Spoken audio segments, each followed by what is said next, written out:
Boa noite a todos. Vamos seguir aqui com a leitura da Bhagavad Gita, segunda sábado aqui pelo Instagram da ISKCON Rio.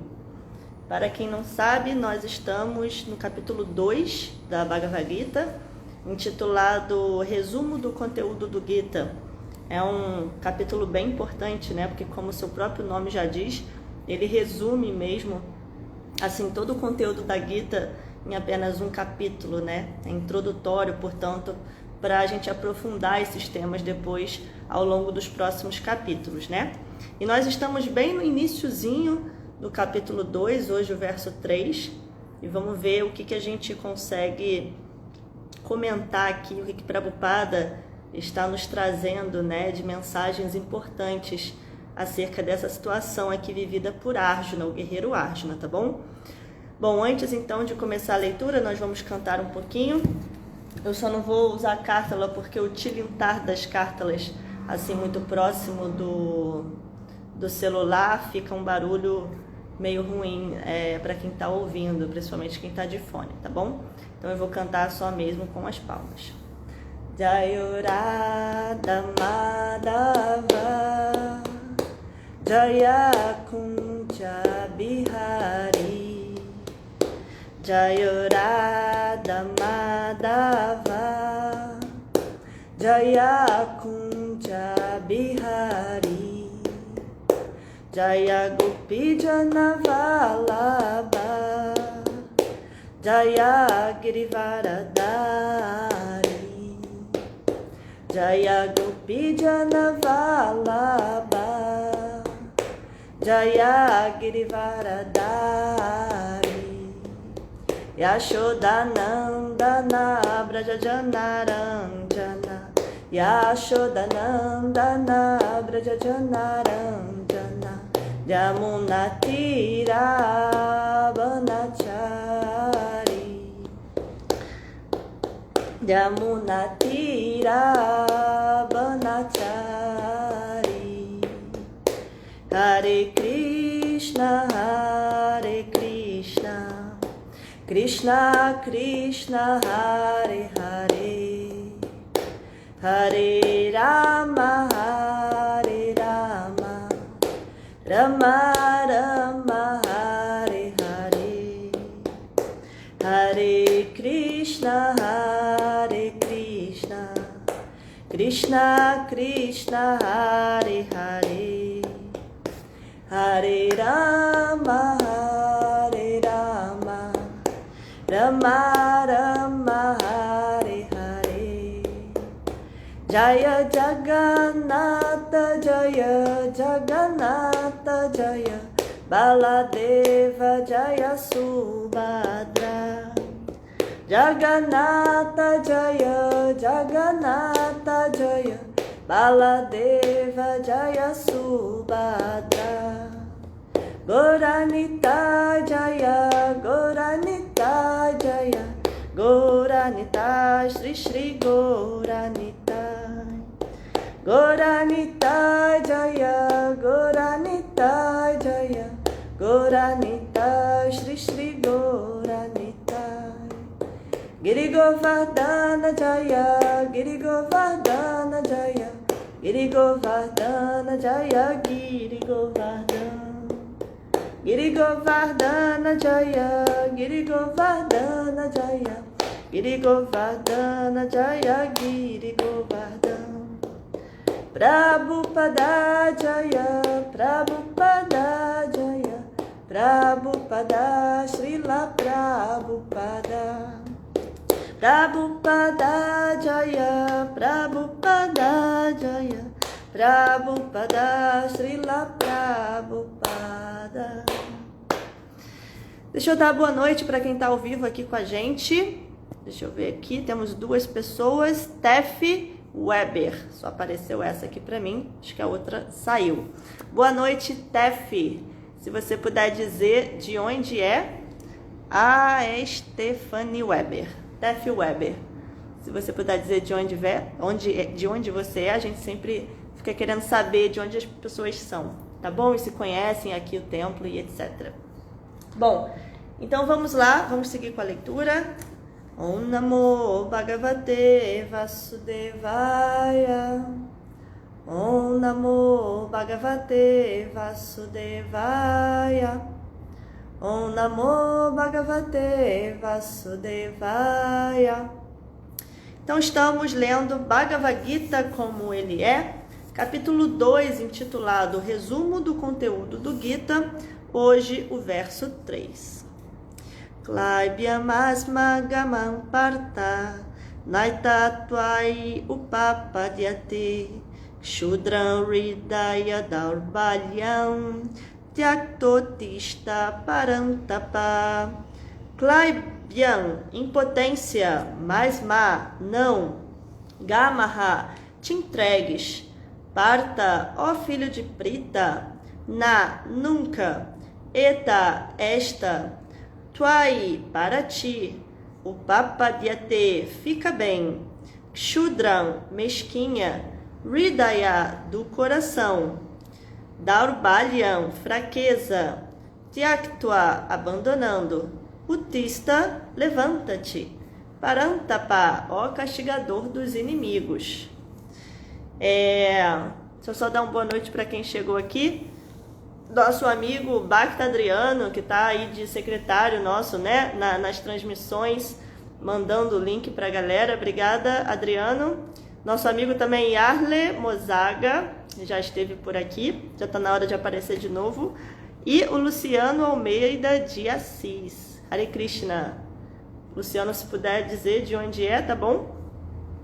Bom, a tradução, esse verso é bem importante, é bem significativo. A tradução desse verso diz o seguinte: ó filho de Prita, não cedas a essa impotência degradante, isso não te fica bem.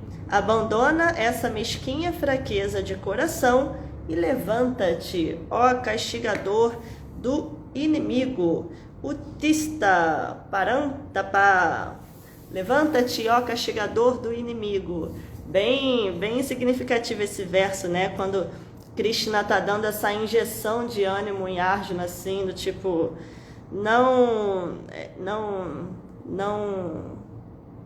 fraqueje, Arjuna, né? Levanta-te e luta, né? Vamos lá. Morrendo de saudade de Iraí, não vejo a hora de voltar. Que bom, Yarley. Estamos esperando. Bom, vamos ler o significado de Prabhupada, então. Prabhupada diz o seguinte: Arjuna foi chamado de filho de Prita, que era a irmã do pai de Krishna, Vasudeva. Logo, Arjuna era parente consanguíneo de Krishna. Se o filho de um kshatriya recusa-se a lutar, é kshatriya apenas de nome. E se o filho de um brahmana age impiamente, é brahmana apenas de nome. Tais kshatriyas e brahmanas são filhos desmerecedores dos pais que têm. Portanto, Krishna não queria que Arjuna se tornasse um filho que não fazia jus ao pai kshatriya. Só comentando aqui, Haribol Kunti, boa noite. E Luciano é de Porto Alegre, que legal, Hare Krishna. Bom, só comentando aqui um pouquinho, né, antes de continuar a leitura dos comentários de Prabhupada, Prabhupada sempre nos indica que quando Krishna utiliza esses vocativos para Arjuna, são vários, né? Por exemplo, aqui ele está chamando ó filho de Prita, né? Parta. E também ele utiliza outros vocativos, né? Formas de chamar Arjuna, como Bharata, enfim, Mahabharata. E Prabhupada, então, ele nos diz que a forma como Krishna está chamando Arjuna naquele momento, ela é significativa, ela não é assim só diferentes formas de se chamar Arjuna, ela sempre tem um significado relacionado com a mensagem daquele verso. Então, por exemplo, aqui Prabhupada já começa o comentário nos explicando que quando Krishna está chamando Arjuna de ó filho de Prita, ele está tentando fazer com que Arjuna se lembre de quem ele é filho.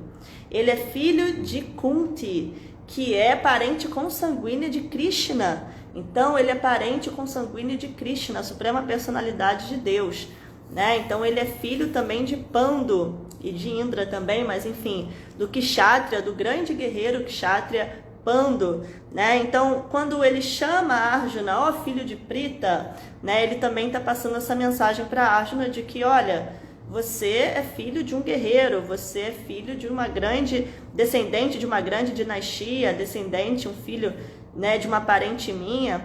Então, isso não te cai bem, né? Como diz esse verso aqui, Prabhupada nos traduz como Krishna dizendo para Arjuna assim, olha, isso não te fica bem, né? Esse tipo de postura que você está adotando, de fraquejar, de querer desistir, isso não te cai bem. Olha de quem você é filho, né? Olha a sua dinastia, quem você está representando.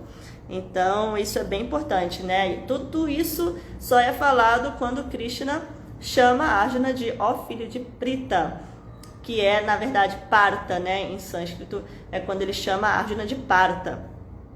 Continuando a leitura.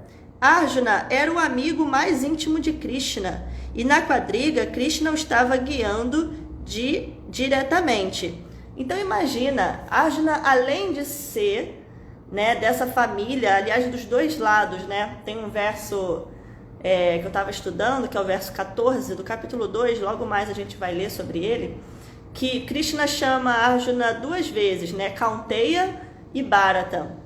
Né? Na primeira linha ele chama de Kaunteya e na última linha de Bharata. Ou seja, Krishna está mostrando para Arjuna que ele é da dinastia de Kunti, dos Yadavas, e ele é da dinastia dos Bharatas, né? De toda essa família dos Bharatas, por ser filho de Pando. Né? Então, Krishna está tentando mostrar para Arjuna a responsabilidade que ele tem em ser dessas famílias, dessas duas famílias, desses dois lados, né? E aqui Prabhupada está explicando que, além disso, né, de Krishna já ter falado que ele é filho de Kunti, ele era o amigo mais íntimo de Krishna. Imagina, ele era o mais íntimo amigo da Suprema Personalidade de Deus. E a própria Suprema Personalidade de Deus, Krishna, estava guiando a sua quadriga. Imagina que vergonha ele desistir de lutar, ele abandonar o seu dever.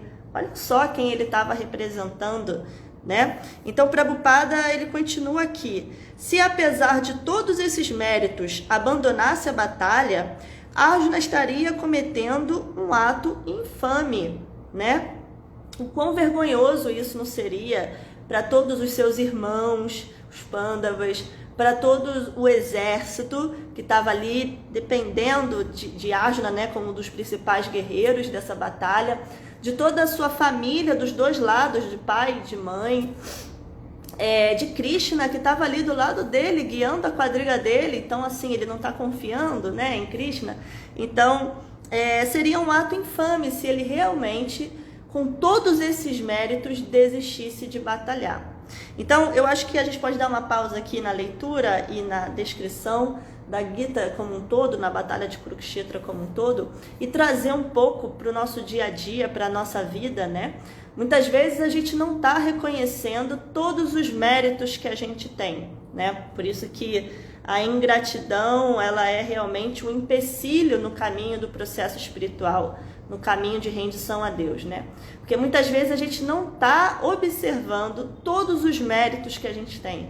Seja a família, algumas pessoas não, mas algumas pessoas sim. Seja o guru que você tem, né? A própria Suprema Personalidade de Deus que está dentro do seu coração te guiando e dando todos os sinais, todos os caminhos para que você batalhe, né? E muitas vezes a gente quer desistir de lutar, quer parar, quer desistir, enfim, seja lá do que for, do que a gente esteja falando, né?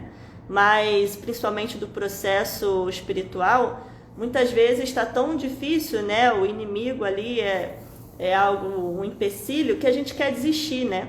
Mas como o Prabhupada diz aqui, isso é um ato infame, porque Arjuna, assim como nós, temos muitos méritos, muitas pessoas dependendo da gente, muitas pessoas nos ajudando, né? E se a gente passa a reconhecer esses méritos, né, tudo isso, a gente começa a ter o sentimento verdadeiro de gratidão e aí levanta e luta, né? Não por nós, porque realmente no processo de Bhakti, a gente nunca está falando do eu, né? nem mesmo o eu superior, que é o eu verdadeiro, a alma. A gente está sempre falando do amor a Deus, né? De compartilhar esse amor a Deus com os outros.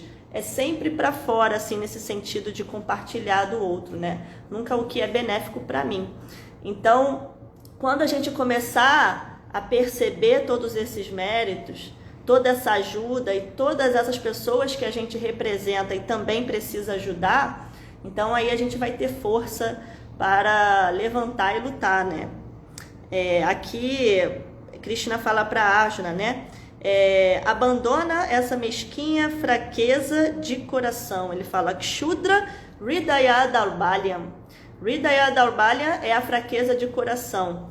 Aliás, Haridas Thakura, ele diz que essa é uma das nuvens, eu não vou me lembrar das 3, porque já tem um tempo que eu li esse livro, mas Haridas Thakura, ele diz que existem 3 nuvens que, assim, ficam nublando o sol dos santos nomes. Ou seja, essas 3 coisas nos impedem de conseguir cantar os santos nomes do Senhor. Muitas pessoas têm dificuldade, né? Lembrei outro. Muitas pessoas têm muita dificuldade, né? A gente fala, poxa, canta japa, é tão importante, isso vai purificar seu coração. E as pessoas têm dificuldade, assim, muito difícil.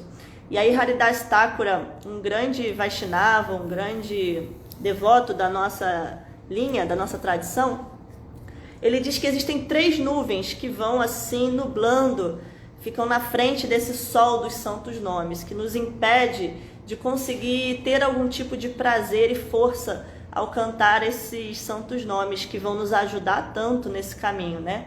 A nos aproximar de Krishna. O primeiro deles, eu esqueci o termo em sânscrito, lembrei só da tradução, mas é basicamente o desejo espiritual, né? Desculpa, material. A pessoa que ainda tem muitos desejos materiais, dificilmente ela vai conseguir cantar os santos nomes. A segunda coisa, eu não lembro a ordem também, mas enfim, a segunda coisa Vaishnava parada, né? Que são as ofensas aos devotos, né? A pessoa que fica ofendendo, diminuindo, falando muita coisa sem saber, né? Isso também vai impedir que ela tenha algum gosto por cantar a japa, por conseguir meditar, né? E a terceira coisa é isso aqui que Krishna está dizendo para Arjuna, Hridaya Daurbalyam, a fraqueza de coração. A pessoa que está com o seu coração, e aí coração e mente estão sempre conectados, né?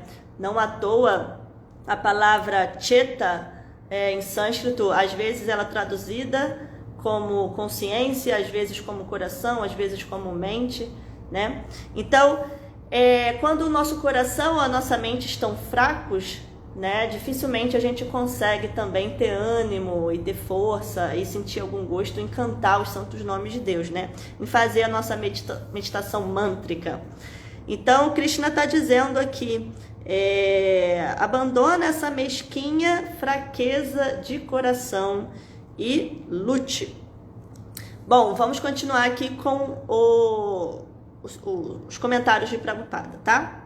Então, por último aqui, só relembrando, ele disse que Arjuna estaria cometendo um ato infame se ele desistisse de lutar com tantos méritos, com tantas pessoas dependendo dele, esperando que ele fizesse isso, tendo uma família tão gloriosa em termos de kshatriyas, de guerreiros, e Krishna, seu amigo íntimo, a suprema personalidade ali o guiando. Isso seria um ato infame, um grande pecado se ele desistisse de lutar, mesmo com toda essa responsabilidade. Então, Prabhupada diz assim, por isso Krishna disse que tal atitude de Arjuna não se coadunava com sua personalidade, porque Arjuna, ele era não só um grande guerreiro, mas uma pessoa muito virtuosa, né? Todos os Pandavas eram pessoas muito virtuosas, e Arjuna tinha uma personalidade, assim, como diz lá no capítulo 16, né, qualidades divinas. Lá no início do capítulo 16, Krishna diz para Arjuna, ele apresenta as qualidades divinas e as qualidades demoníacas, né, apresenta 2 listas. E depois Krishna diz para Arjuna, não se preocupe, Arjuna, porque você nasceu com todas as qualidades divinas. Então Arjuna era uma pessoa muito virtuosa. Por isso é que Krishna está dizendo para ele, isso não te cai bem, isso não combina com você, porque Arjuna, ele tinha uma grande personalidade, né? Como diz no verso anterior, né? Krishna diz para ele: essas impurezas que se desenvolverem em você não condizem com um homem que conhece o valor da vida, que era o caso de Arjuna, uma pessoa que conhecia o verdadeiro valor da vida, a verdadeira meta da vida, né? Então tem alguma coisa errada aqui com Arjuna, isso não está combinando, essa postura dele de não querer lutar não está combinando muito com ele, né? O que será que está acontecendo? Bom, Prabhupada segue. Arjuna podia argumentar que desistiria da batalha baseado em sua magnânima atitude para com o respeitabilíssimo Bhishma e para com seus parentes. Mas Krishna considerava essa espécie de magnanimidade como mera fraqueza de coração. Deixa eu terminar aqui. Essa magnanimidade falsa não era aprovada por autoridade alguma. Portanto, ao receberem a orientação direta de Krishna, pessoas como Arjuna deveriam abandonar essa magnanimidade ou pretensa não violência. O que está acontecendo aqui? O argumento de Krishna, de Arjuna, realmente é assim, como é que eu posso dizer? Está correto, é correto, né? Realmente ele não queria enfrentar o seu avô, o respeitabilíssimo Bhishma, né? O seu mestre de armas, Dronacharya. O argumento dele, até certo ponto, ou como diz meu guru, num sentido, está correto, né? Imagina, você não pode enfrentar e matar o seu próprio avô, aquele que te deu toda a educação, que te protegeu a vida toda, seu mestre que te ensinou tudo o que você sabe, como é que você agora vai lutar com eles, né? Então, o argumento de Arjuna, ele está correto. Agora, por que Krishna está dizendo que esse tipo de sentimento e argumento é fraqueza de coração? Pelo simples fato de que ele está recebendo uma orientação direta de Krishna. Então aí tudo muda. Aí não existe justiça, injustiça, amigo e inimigo, entende? As dualidades desse mundo, onde existe o que é correto e o que não é correto, onde existe o bem e o mal, todas essas dualidades, elas ficam abaixo quando a gente está falando de uma instrução de Deus. Como a própria Suprema Personalidade de Deus estava instruindo Arjuna a lutar, né? Como eu gosto de brincar, eu acho que Deus sabe o que está fazendo, né? Então, se ele está falando, Arjuna, lute, essa batalha é importante para benefício do mundo, para o benefício do mundo e benefício também dos Kurus, né? De todos os demoníacos, pessoas demoníacas que estavam lá do outro lado do exército, inclusive para o benefício de Bhishma e Dronacharya. Enfim, se Krishna estava dizendo que era para batalhar, né? Então, todos esses argumentos magnânimos e corretos sobre Dharma, justiça, eles ficam por terra, porque por mais que eles sejam muito gloriosos, e Arjuna era uma pessoa muito gloriosa, eles não valem nada quando estamos falando das instruções divinas. Então, no caso aqui, Arjuna tinha a Suprema Personalidade de Deus ao lado dele, o guiando e dizendo que ele deveria lutar. Então, mais à frente, a gente vai descobrir mais ainda, Prabhupada, não vou dar o spoiler aqui, né? Mas Prabhupada vai nos explicar mais ainda por que esses argumentos que em princípio são magnânimos, são muito corretos, de Arjuna, vão ser todos considerados nesse capítulo aqui. Krishna vai falar na lata de Arjuna, porque vão ser todos considerados egoísmo, fraqueza de coração, ignorância. Krishna vai explicar para Arjuna porque que tudo isso que em princípio é muito glorioso vai ser, na verdade, algo muito pequeno perto da batalha que ele tinha ali, né? Então, só para fazer mais um comentário rápido sobre esse texto, né, que é bem significativo no início do capítulo 2, muitas vezes a gente, como eu estava dizendo, né, no meio do texto do comentário de Prabhupada, a gente não está reconhecendo quem a gente representa. E aí eu queria trazer essa ideia para a questão da nossa relação com o nosso guru. Depois que a gente escolhe um mestre espiritual e resolve se abrigar nele, que era o caso aqui de Arjuna, né? Na verdade, daqui a uns versos que Arjuna vai se considerar discípulo de Krishna, que vai se abrigar nele como guru, né? Como a gente costuma dizer. Mas as coisas já estão se encaminhando para isso, né? Então, quando a gente resolve se abrigar espiritualmente num guru, que a gente resolve ser discípulo dele, ou seja, em que nós resolvemos seguir uma disciplina, seguir suas instruções, seguir suas orientações, sendo ele um representante de Deus, né? A partir do momento que a gente faz isso, não importa, sendo iniciado ou não iniciado, né? Porque a gente sabe que a iniciação espiritual Vaishnava, apesar de ser muito importante, a arena de fogo, os votos que se faz, etc., apesar de ser muito importante, é só uma formalidade. Então, a partir do momento que no seu coração você aceitou um guru, aceitou um mestre espiritual, você tem também uma responsabilidade com ele, com Srila Prabhupada, com toda a sucessão discipular, com todos os o Parampará, né? Todos os mestres antecessores. Então, toda vez que a gente, como Arjuna, fraquejar, se sentir fraco, né? Querer abandonar, não querer mais lutar, querer desistir, essa palavra é muito importante, né? Assim, é muito presente. É muito fácil a gente querer desistir, né? Quando tá muito difícil, e continuar com os nossos hábitos, com a nossa vidinha, com aquela coisa que é mais confortável, né? Mas toda vez que a gente resolver desistir, ou resolver querer enfraquecer e não lutar, nós devemos nos lembrar, então, da responsabilidade que nós temos com o nosso mestre espiritual, né? Nós estamos representando Srila Prabhupada, nosso mestre espiritual, a ISKCON, a Sociedade Internacional para a Consciência de Krishna. Nós estamos também, de um certo modo, representando Krishna, assim como Arjuna ali. Poxa, Krishna está aí te ajudando, guiando sua quadriga, e você vai desistir? Né? A gente tem que pensar a mesma coisa. A Arjuna está nos representando aqui. E nós devemos ler a Gita nos colocando no lugar de Arjuna e pensar, poxa, Krishna está aqui dentro do meu coração, me guiando, me dando todos os caminhos. Meu mestre espiritual está lá batalhando dia após dia para compartilhar esse conhecimento com as pessoas.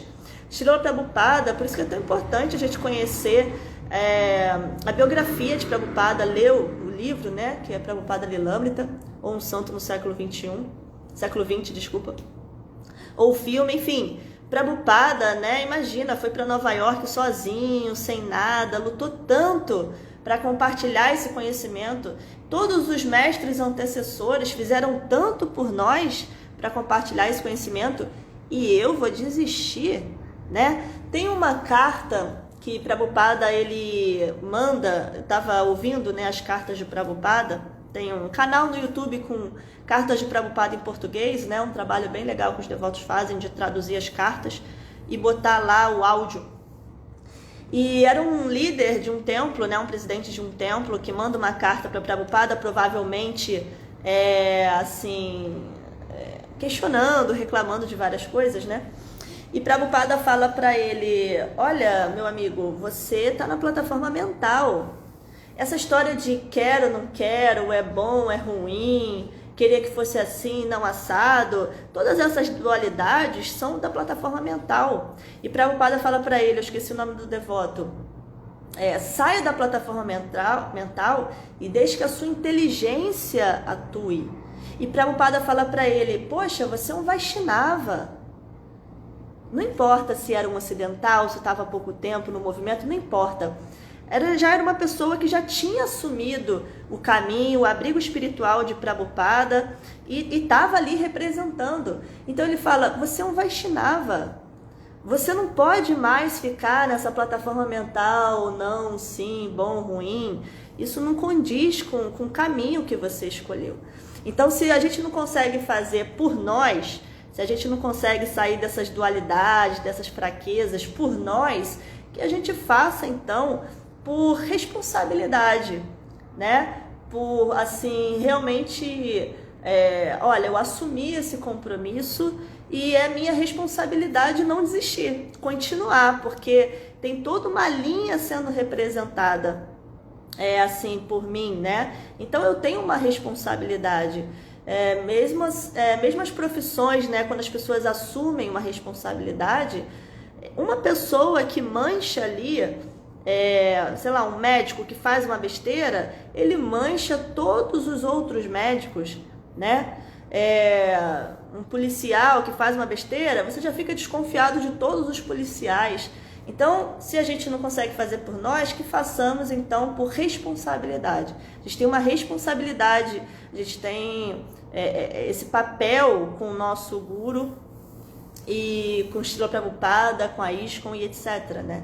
Então, isso é bem importante.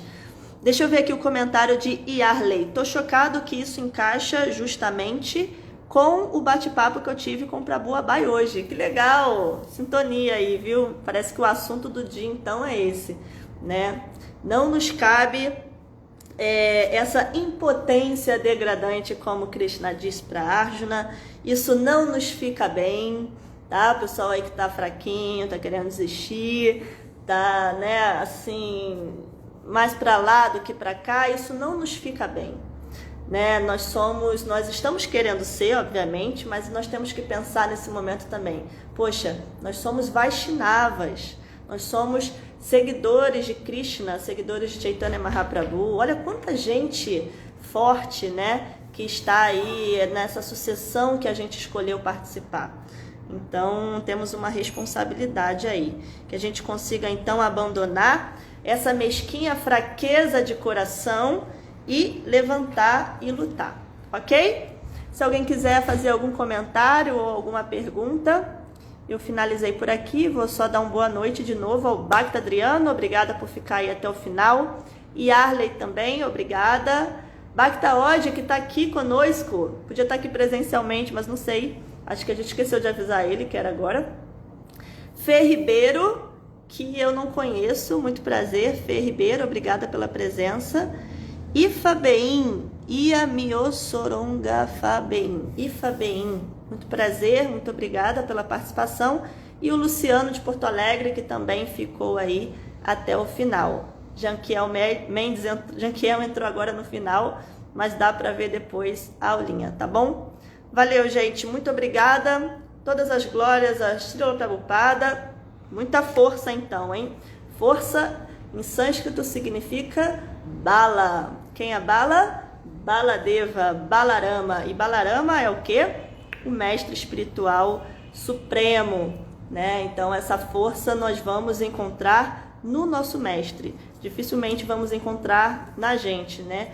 Mas no nosso mestre nós encontramos essa força para levantar e lutar e continuar o processo, seja ele difícil ou não. Hare Krishna, Srila Prabhupada Ki Jai.